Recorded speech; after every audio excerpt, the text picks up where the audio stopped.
Hey Yuri, have you heard about this Batten guy? Apparently he's a lot like Der Kommissar, but instead of hard-working and borscht, he's all about Mickey Mouse and Coke.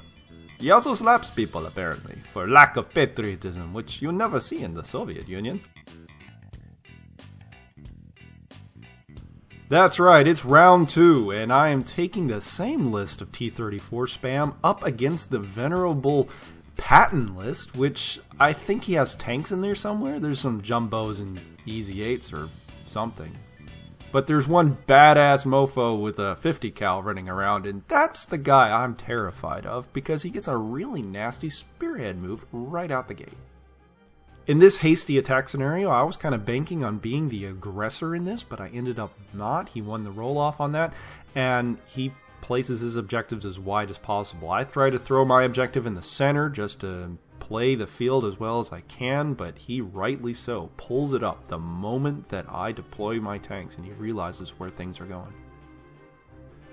Now at first it seems pretty obvious to me which direction he's going to go. I wouldn't charge through that open field if I couldn't, but then I figured, wait, I've got immediate ambush. I'm going to need to pull my ambush up at a place where I can actually defend, so I go ahead and put the tanks in the bottom, and he, rightly so, pulls the objective in the middle of the map, forcing me to protect one side or the other.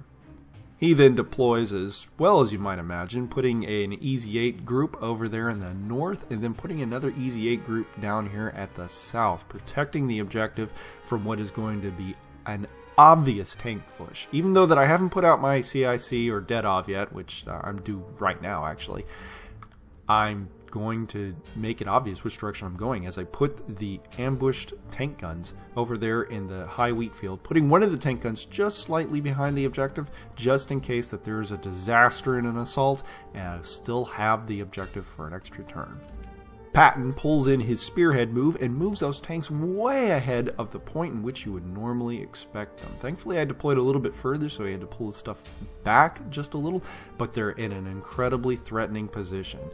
Even though I got a bunch of ZIS-2 guns there, I can't really bank on them as I've got the T-34s that are going to rush the objective on the southern end.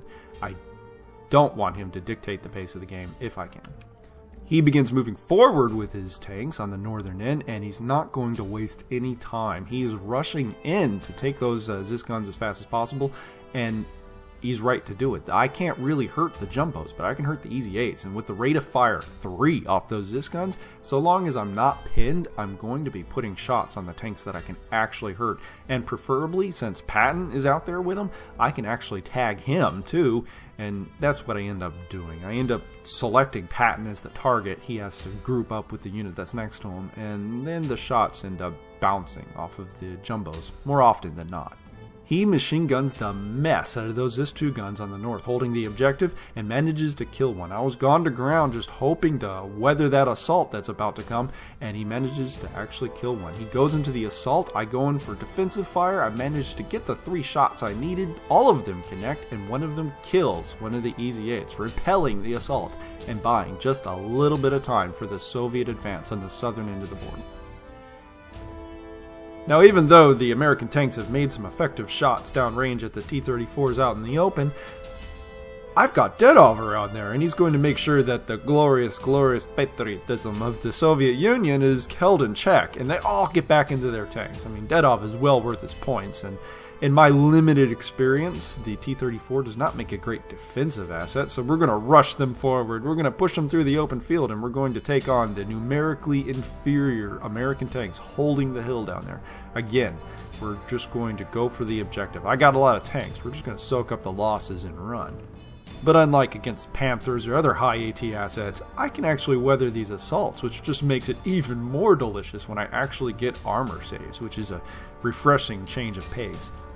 As the ZIS-2 guns unpinned, I go ahead and open up against the tanks that are right out in front of them, and I get so many shots out there that I manage to take another 2 tanks out, causing Patton to reconsider the whole offensive that he's got going on there as the fuming remains of his comrades are now littered about his staff car. Now, with my buddy here, we actually went back and forth on what the appropriate strategy to do in this situation, and charging AT guns with tanks doesn't seem like the greatest idea on paper, but you gotta get aggressive, especially when I have such a numerical advantage pressing against the southern objective, and air support is just raining in, destroying tanks, and making a mess of everything on the hill. Time is not on his side from the deployment phase, and he's got to make something happen as quickly as possible. Now my buddy and I, we considered what he should pull in since he got his reinforcements, and he goes ahead and pulls in his artillery, which isn't a bad selection, and he starts rushing them along the northern side of the board to help support the offensive on the objective up there, which is not a bad call at all, because they can either assault in a really bad case scenario, or they can just end up being artillery, which is what they definitely need on the southern end to start spreading out that T-34 horde. Nonetheless, he does what he should do in this situation, and he starts wiggling around the surviving tanks of the first wave in such a way that they're going to get a lot of shots off at the AT guns up there and reduce the amount of shots that are going to be held against them since they're behind the gun line. He hoses them down with machine gun fire. I managed to lose another gun team, leaving just one ZIS-2 up there as he goes in for the assault. I have no reaction fire against the one tank he sends up there, except for the one hiding behind in the woods in case of disaster, and he manages to kill that one AT gun. He loses a tank in the assault through defensive fire, but he manages to take the objective. It is now contested, and the impetus is now in play for either of us to push off that objective. The southern tanks need to make do as fast as possible, or we're going to lose the game sooner or later. So we push the T-34s forward just as fast as we can because we need to close this distance. I mean, we can't afford them to take the objective single-handedly. We only got another turn or two. At most, the ZIS-2 can hold off all those tanks. We definitely need reinforcements, and if we do get them, they're all going to go, well, they're scattered. I don't have a choice here, but we're definitely supplying as much reinforcements as possible to the northern objective because that is the one that is going to determine the game. On the southern end of the board, however, it is a complete disaster for the Americans as the T-34s, hen chicks or not, starts lighting up the American tanks left and right, and they just make a mess of everything that got down there. As a matter of fact, the IL-2s come in again and completely make a mess of the U.S. armor formation sitting on the hill, leaving it almost completely in the hands of the Americans, even though the Recce team that he managed to pull just to buy time there on the objective is about to buy it with their lives. All he has to do is push me off the northern objective with his one not bailed tank and I think Patton, and then the game would be set.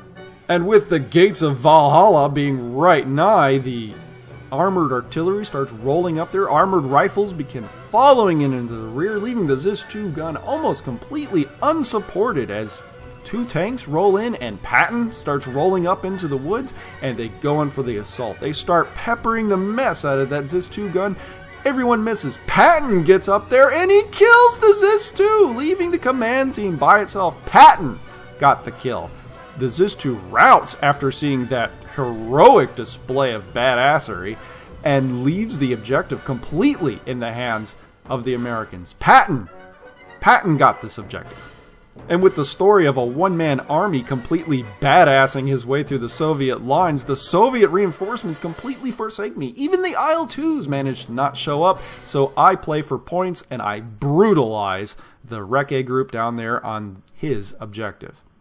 They did not have a chance, but that's a win for the Americans. 4-3, and a fantastic game. We really thought it wasn't going to go for him for a little while, but he managed to pull it out in the end. Just goes to show it pays to get risky every now and then. Tourney standings, however, are doing pretty okay. My brother psyched me out for a little while. I thought he might have pulled a decent loss, but no, it was a 1-6 loss, and so did Hunter. But Hunter has an excuse. He barely knows how to play the game. And he's doing a fantastic job. Hopefully, it won't end up being a complete disaster in the next game, right? After all, we have our priorities here.